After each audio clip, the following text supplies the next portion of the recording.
Hey, this is Meridith Elliott Powell, and welcome to Thrive, the show where we dive into the strategies, discuss the steps, everything that you need to know to thrive in an uncertain marketplace. In a moment, we are going to dive into our special guest, a great discussion on what it really takes to compete and to be relevant in today's marketplace.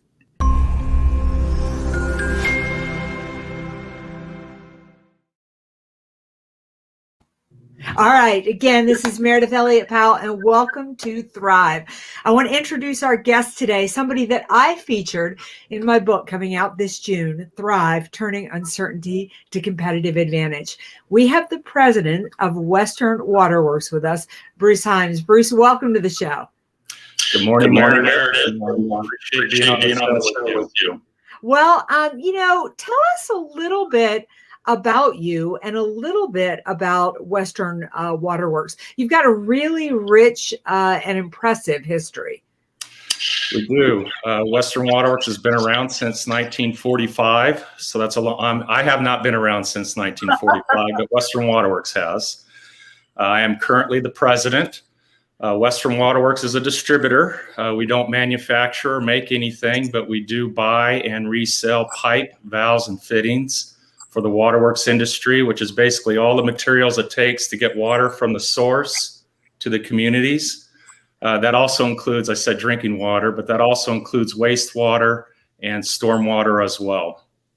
Great. So tell us a little bit. I mean, in this show, we really talk about uncertainty in the marketplace. What has this past year and a half been like for you? Well, obviously, the last 15 months have definitely been the definition of uncertainty. But the reality is it's always uncertain. In fact, I think it's we may be setting ourselves up for failure if we believe that anything is really certain. Things can change all the time. So, yeah, obviously, the last 15 months have been very uncertain. But again, our mindset is that things are always uncertain. And it's really about, and I'm not perfect at this by any means, but it's really about understanding what you can control and what you can't control, and don't allow what you can't control to interfere with what you can control. I so agree with that. I mean, in the book, we call that really focusing.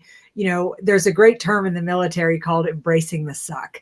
And in embracing the suck, you deal with your reality. You focus on what you can control and you push through that. When COVID hit, were you like the rest of us? I mean, there you were running around doing business as usual. And then all of a sudden, you couldn't believe how things were changing.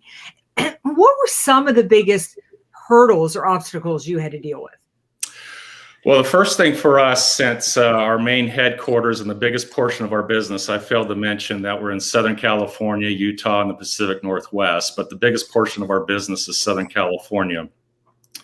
So California was actually the first state to go into, the restrictions of COVID. And when we got that announcement around the middle of April, I'll be honest, we were scared, we were shocked. What does this mean?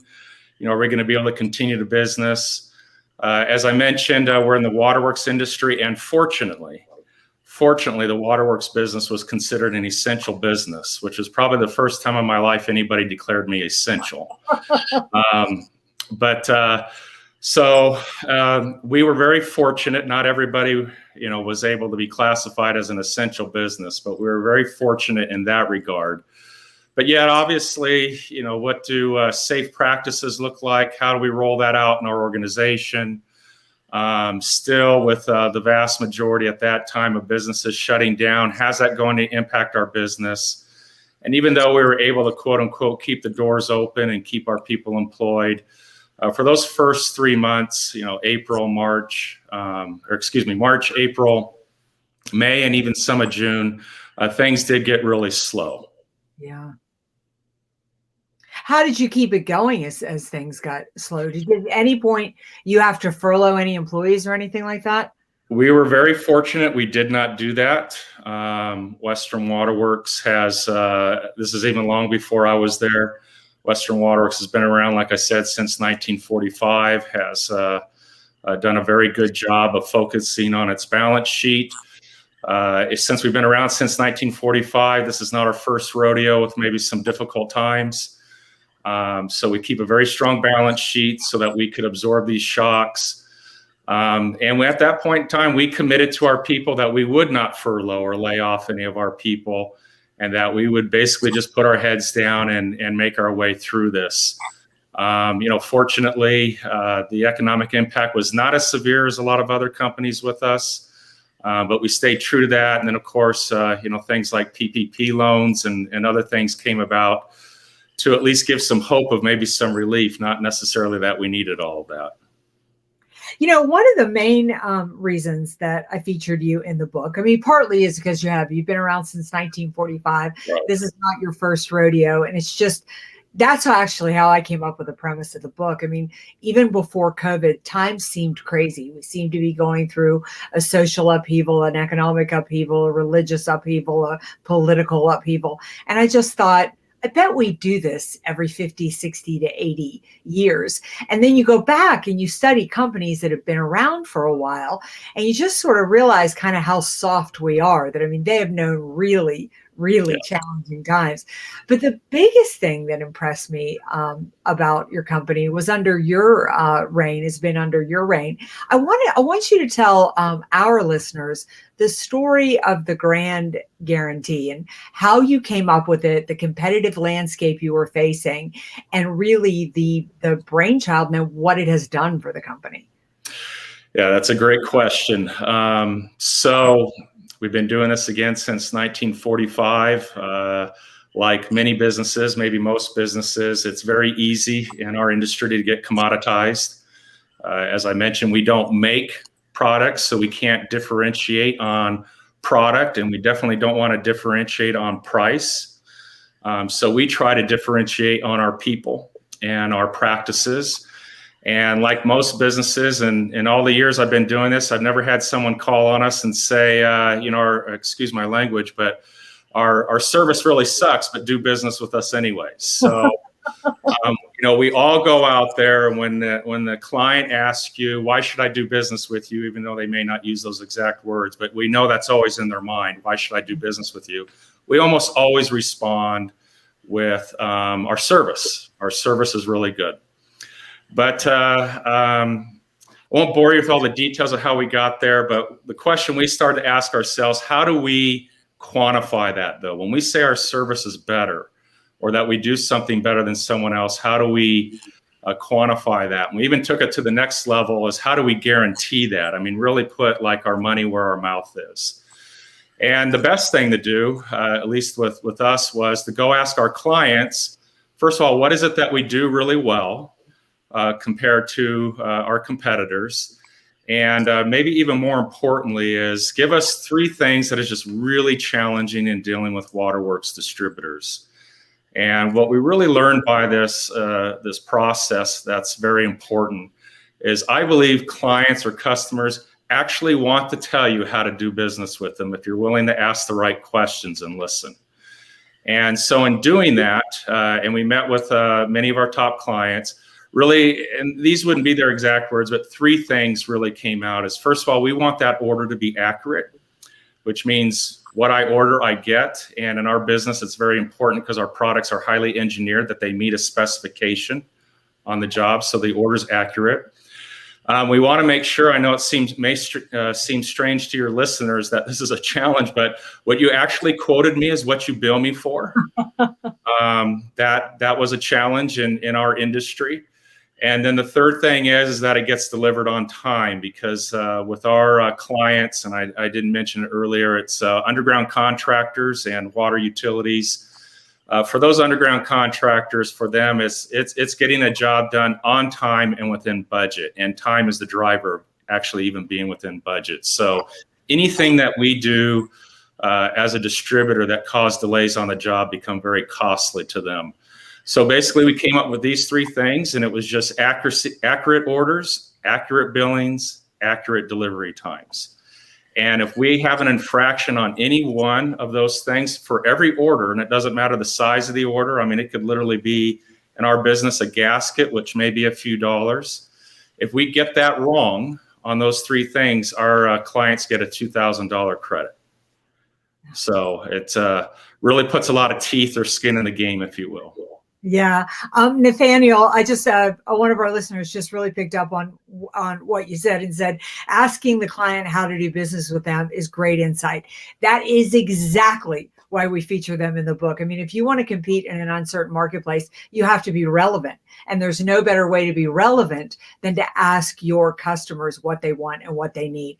Bruce, just the simplicity and the power of this, I think, is just so great for people to understand. I mean, I love your statement. You believe that customers want to tell you how to do business. I mean, what better way to figure out how to be competitive in the marketplace? And if I'm not wrong, you're in a pretty competitive landscape. Is that not right? We are, and I say it all the time. If you have one competitor, that's enough competition, right? But unfortunately, or fortunately, because it does make us better, but we have more than one. And Western Waterworks is kind of in a strange position in that we have a few competitors that are very large, national players, multi-billion in revenues. And then there's a lot of what we refer to as independents. And usually we're kind of on the upper middle side of that. But they can be everything from a single location with maybe 5 or 10 people up to a few hundred people. So we're really in an interesting spot being in the middle. Most people say I don't like being in the middle, but actually, I'm sorry, I'm talking about Western Waterworks too much, but we have kind of found a way to deliver, if you will, Fortune 500 services and capabilities, and yet still stay small enough that we're very close to all of our clients and what's going on the ground. And I think that offers us a unique advantage as well. Yeah, what I love about the fact that you are in the middle, and I want you to talk about Western Waterworks because I think it's such a great example for businesses today, is the fact that you don't have to be a massive organization. You don't have to just have a tiny little niche. It's that I just love the story of the fact that there you are, you're right in the middle of the market in a highly competitive industry area as well, yet you found a way to compete. When you put the grand guarantee in place, I'm interested in how your employees reacted to that and then how customers reacted to that. Right. What did it do for you in the competitive landscape? Yeah, so another solid question, which is why you do what you do. But, it's interesting as we, if you will, played with this before we rolled it out. Once we got these 3 points that we were pretty clear on with our clients, the question was, could we do this? And then, we're natural as humans. Our fear was, would clients take advantage of it, right? Would they actually deliberately maybe try to trip us up so they could get that $2,000 credit? Happy to report that just the opposite. When we do trip up and we do have to pay a credit to a client, a lot of our clients actually refuse it. I bet. Now, I would imagine if we were doing it regularly and often, they would probably gladly start to take it. But fortunately, our people have rose to the occasion and they take it very seriously internally. That when we do, many of our clients try to refuse it, and sometimes we have to arm wrestle them a little bit to force them to take it. We feel we don't like paying it, don't get me wrong. You think about it, the average order in our company is about $1,800, and we're willing to, and that's just the product, right? Yeah. So, and we're willing to give a $2,000 credit. We're basically saying we're willing to wipe out that whole order and then some to get it right. The biggest benefit to us actually has been with our own people and getting people to focus on what really matters. To deliver to the client, our tagline is smooth running jobs. So, and the nice thing is I hear our people say it all the time, we got to deliver a smooth running job. We got to deliver a smooth running job. So it's really helped our organization more than anything else to focus on what's really important to the client, as opposed to the clients getting the money, if you will.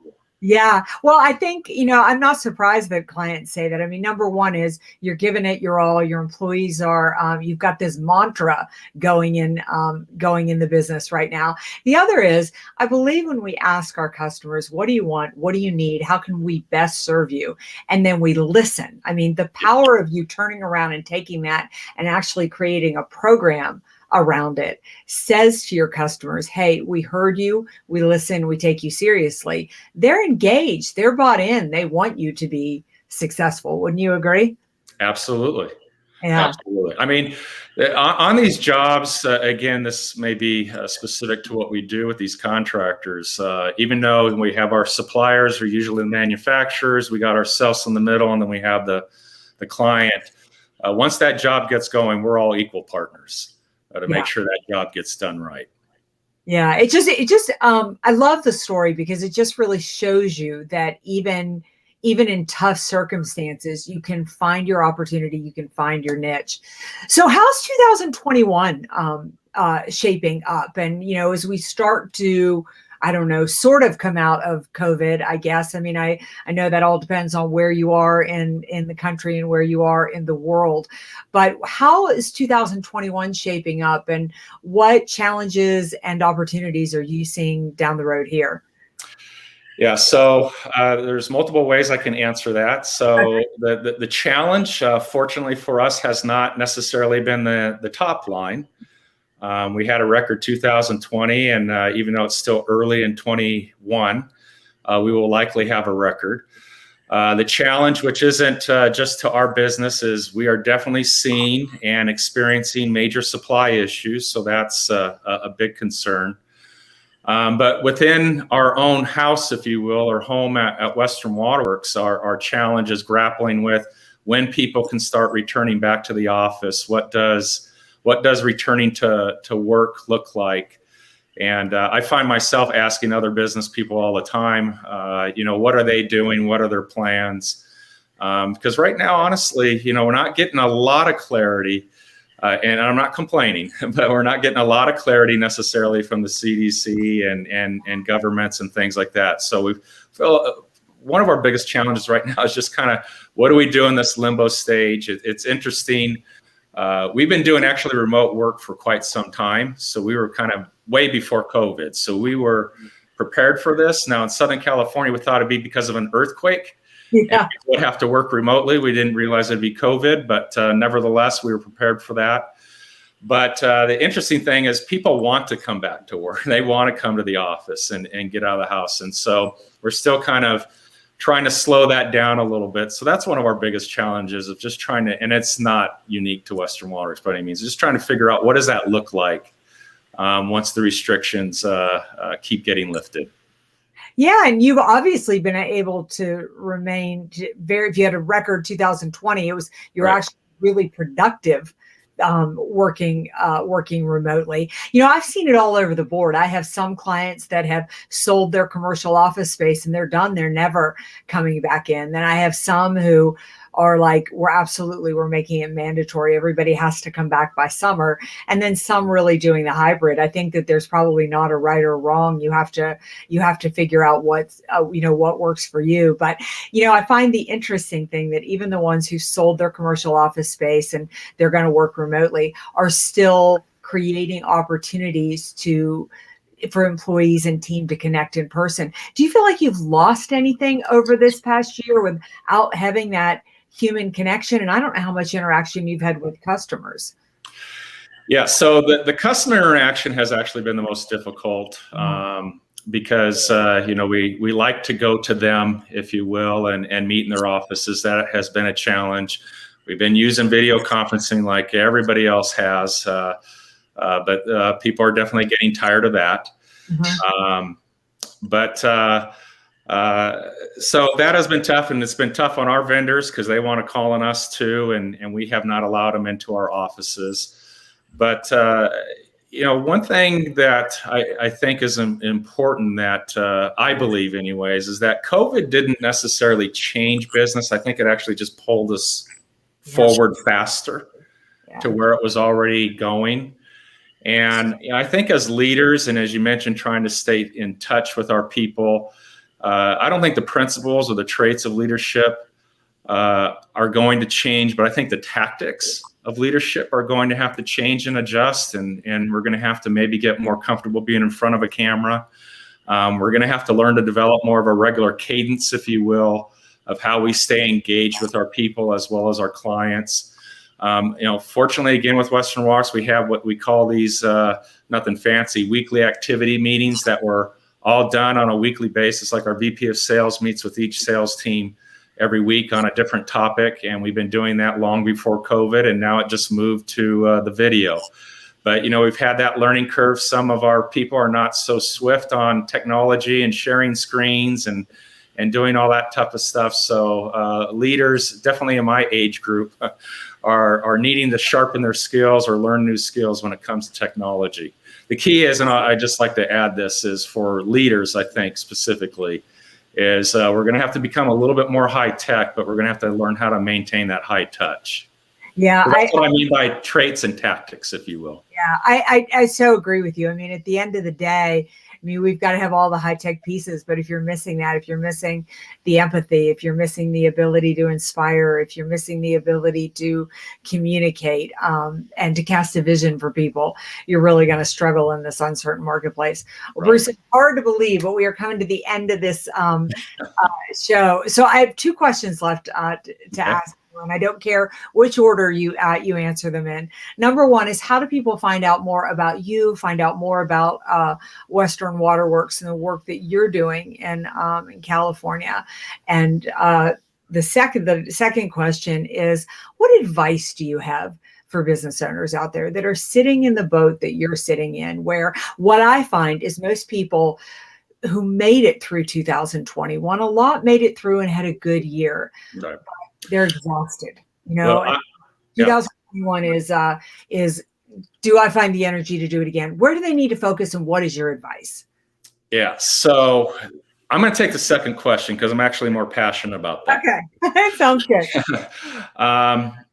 And this is going to sound a little bit, I may disappoint your listeners because it's not really hard business tactics, but when we're talking about the topic here of thriving in uncertainty, which I said earlier, there's always uncertainty. Right. I really don't believe a lot of businesses and particularly leaders get really clear on their purpose, why they do what they do. And I'm assuming that they have passion for what they do, but get real clarity around purpose, get real clarity around their core values, and also get clarity about what, and I read a book years ago, Kiss Theory Goodbye, was about what are your top 3 objectives. And a lot of organizations have kind of and I don't want to offend anybody, but kind of like, our purpose is to meet and exceed our customers' expectations. Yeah. That usually doesn't engender a lot of passion in an organization. And the advice I'd give for leaders is turn down the noise a little bit. I mean, we live in an abundance of information, but really what there's a scarcity of paying attention. Yeah.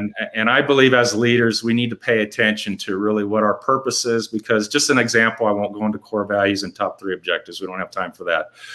But if you have a compelling purpose, I mean, one that you really believe in, you're passionate about, is staying focused on that purpose will actually pull you through your problems and push you to your potential. And that is one of those things, as I said earlier, that we can control. We may not be able to control a lot of things, but we can control the purpose. So I would urge your listeners to get a lot of clarity around your purpose. What is it that you're passionate about? What is it you can be really good at? And wherever those intersect, I think you may be getting very close to your purpose. I love that. Now, how do people get a hold of you? Okay, well, I'm not a big social media person. Not that I don't follow it. I used to be on Twitter. I turned that off years ago. I just found too much negative noise out there, and that was part of my thing of turning down the noise. But I am on LinkedIn, and you can definitely reach me on LinkedIn. And then also our Western Waterworks. You can just Google Western Waterworks. And our website usually, and you can follow Western Waterworks on LinkedIn, and whatever Western Waterworks is doing, you can pretty much know that that's what I'm involved in as well. Well, Bruce, I can't thank you enough for your time today. I'm also really going to encourage people to go to your website because you've got your story laid out there, and it's such a fascinating story and really an inspiring story. And also, people need to capture the chapter in the book that features Western Waterworks because it really teaches you how to be competitive, how to find opportunity in today's marketplace. So again, thank you for joining us for another episode of Thrive, the show where we dive into the strategies, discuss the steps, everything that you need to know to turn uncertainty to your competitive advantage. To find out more, go to valuespeaker.com, and there you can find out more about the book, more about the podcast. We'll see you next week with another guest and another set of strategies that are going to ensure you emerge successful. See you next time.